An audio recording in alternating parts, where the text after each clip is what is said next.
നമസ്കാരം. സിറ്റി ന്യൂസിലേക്ക് സ്വാഗതം. കണ്ണൂർ നഗരത്തിലെ ശ്രീ സ്വാമി മഠത്തിൽ മഹാസമാധി വാർഷികാഘോഷത്തിന് തുടക്കമായി. Malabar Devaswom board Thalassery area committee chairman advocate K Sathyan ഉദ്ഘാടനം ചെയ്തു. അതുതന്നെയാണ് നമ്മുടെ നാടിൻ്റെ പ്രത്യേകത.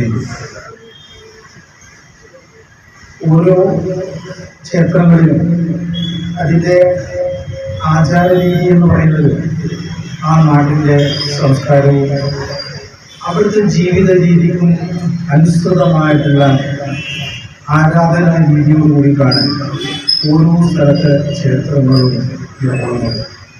അഡ്വക്കേറ്റ് പ്രമോദ് കാളിയത്ത് അധ്യക്ഷത വഹിച്ചു. Devaswom chairman P Radhakrishnan, executive officer CB Beena, ദൃശ്യമാധ്യമ പ്രവർത്തകൻ Suresh Namath, Muneeswarankovil secretary CK Jayachandran, trustee EK Prabhakaran, ആഘോഷ committee vice president Satheesh Kumar Pamban തുടങ്ങിയവർ സംസാരിച്ചു.